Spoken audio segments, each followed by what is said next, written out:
Before this tournament kicked off, nobody gave them a chance. Not one. A team from a cluster of tiny islands in the middle of the Atlantic. 500,000 people. A goalkeeper who plays in the Portuguese second division.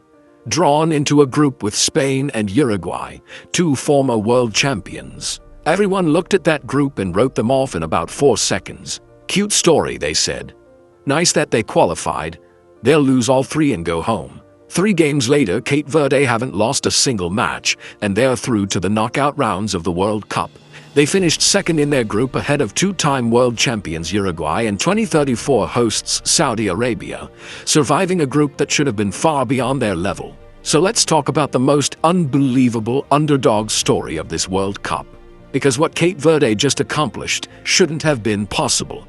To understand how incredible this is, start with the numbers. Cape Verde is an archipelago of 10 small islands off Africa's west coast, with a population of just over 525,000 people. That's smaller than many cities around the world. They're the 3rd smallest nation by population ever to qualify for a World Cup, and now the smallest country in tournament history to reach the knockout rounds. The financial gap is even more astonishing. According to squad value estimates, France arrived with a team worth around 1.276 billion. England's squad was valued at 1.58 billion mer. Spain, one of Cape Verde's group opponents, was worth roughly 1.42 billion wow. Portugal exceeded 117 billion mark. Then at the very bottom of the list sat Cape Verde. Their entire squad was valued at just 63.2 million ounce. Spain's squad alone was worth more than 20 times as much. On paper, Cape Verde didn't belong alongside football's biggest nations. But football isn't played on paper, and from their very first match they showed the world exactly why predictions don't decide tournaments. Their opening challenge was Spain, the reigning European champions and one of the favorites to win the entire World Cup. Almost everyone expected a comfortable Spanish victory. Instead, Cape Verde produced one of the biggest surprises of the tournament. Spain dominated possession from the opening whistle, controlling nearly every phase of the match just as everyone expected. They finished with around 74% possession and fired 27 shots, determined to break down Cape Verde's disciplined defense. But possession alone wasn't enough. Cape Verde defended with remarkable organization, staying compact, closing passing lanes, and refusing to be pulled out of shape by Spain's constant movement. Every player understood their role, frustrating one of the most technically gifted teams in world football. Standing behind that defensive wall was goalkeeper Vozinha. At 40 years old, the veteran produced one of the finest goalkeeping performances of the tournament. Time after time, he denied Spain with crucial saves, commanding his penalty area with calmness and experience.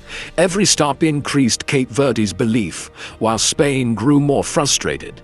When the final whistle blew, the scoreboard read 0-0. For many observers, it was simply a lucky result. The common explanation was that Spain had been rusty, underestimated their opponents, or simply had an off day. Few believed Cape Verde could repeat the performance. Then came Uruguay. Unlike the opening match, Cape Verde didn't just defend, they attacked with confidence. Midway through the game, Kevin Pina stepped up to take a long-range free kick and delivered a stunning strike into the back of the net, scoring Cape Verde's first-ever World Cup goal and sending their supporters into celebration. The dream start didn't last long. Uruguay responded like the experienced football powerhouse they are, scoring twice before halftime to take a 2-1 lead. For most teams, that would have been the end of the story. Against 2-time world champions, coming back seemed almost impossible. But Cape Verde refused to accept defeat.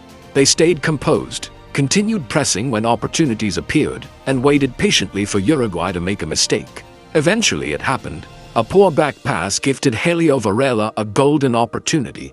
He calmly intercepted the ball, rounded the goalkeeper, and rolled it into the empty net to make it 2-2. It wasn't a lucky equalizer. It was the reward for believing they could compete with one of football's biggest nations until the very end. By full time, Cape Verde had earned another draw. 2 matches, 2 unbeaten performances, and suddenly the football world was no longer laughing at the tournament's smallest nation. People began asking a different question. What if Cape Verde were actually good enough to reach the knockout stage? Everything came down to the final group match against Saudi Arabia. With a place in the knockout rounds on the line, the pressure had never been greater. Unlike their previous two matches, this wasn't a high-scoring thriller. It was a tense physical battle with very few clear-cut chances, as both teams understood exactly what was at stake. Cape Verde once again showed incredible defensive discipline. Their backline stayed compact, limiting Saudi Arabia's attacking opportunities, while goalkeeper Vozinha produced several more crucial saves to preserve another clean sheet. After 90 hard-fought minutes, the match ended 0-0, but Cape Verde's players still didn't know whether they had qualified. Their fate depended on the result of the other group match between Spain and Uruguay.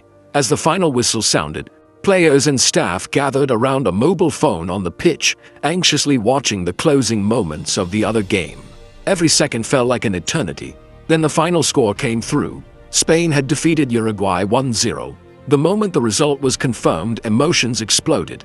Players collapsed onto the grass in tears. Others embraced teammates and coaches as they celebrated one of the greatest achievements in their nation's sporting history. Against every expectation, Cape Verde had reached the knockout rounds on their very first World Cup appearance. They finished the group stage unbeaten with 3 draws, proving that resilience and organization could overcome reputation and financial power. Some critics quickly claimed that Cape Verde had only advanced because FIFA expanded the World Cup to 48 teams. But that argument ignores everything they achieved before arriving at the tournament. Cape Verde earned their place by winning a difficult African qualifying group ahead of Cameroon, one of Africa's most successful football nations. They didn't sneak into the tournament through a playoff. They qualified on merit, and they didn't advance as one of the best third-place teams either. They finished second in their group ahead of Uruguay and Saudi Arabia without losing a single match. In doing so, they became only the 3rd African nation to go unbeaten through the group stage on its World Cup debut, and the first African debutant since Ghana in 2006 to reach the knockout rounds. This wasn't luck. It was the reward for a team that remained disciplined, fearless, and united when almost nobody believed they belonged on football's biggest stage. And now the biggest challenge of Cape Verde's football history is finally here. Standing between the Blue Sharks and an even greater miracle is the reigning world champion, Argentina. A team led by Lionel Messi, filled with some of the best players on the planet, and expected by many to lift another World Cup trophy. On paper, this should be a comfortable victory for Argentina. The difference in experience, squad value, and global reputation couldn't be greater. But if there's one lesson Cape Verde has taught the football world, it's that matches aren't won on paper.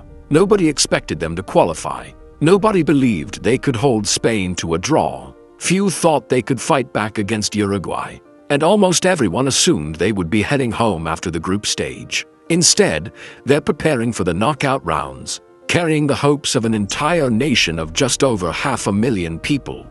For the players, this isn't simply another football match. It's the biggest moment their country has ever experienced on the world stage. A chance to inspire future generations and prove that belief, discipline, and teamwork can compete with even the biggest names in football. Whether their incredible journey ends against Argentina or continues with another unforgettable upset, one thing is already certain. Cape Verde has earned the respect of the football world. They've shown that passion can challenge prestige, that organization can frustrate talent, and that heart can sometimes overcome history. Years from now, people may not remember every score from this tournament, but they'll remember the tiny island nation that refused to be intimidated, the team that everyone underestimated, the team that never lost a group stage match, and the team that reminded millions of football fans why the World Cup remains the greatest sporting event on Earth. Now, one final question remains. Can Cape Verde produce one more miracle against Lionel Messi and Argentina? Or has this unforgettable fairy tale finally reached its final chapter? Let us know your prediction in the comments below. If you enjoyed this story, don't forget to like the video, subscribe to the channel, and turn on notifications so you never miss the next incredible football story from around the world.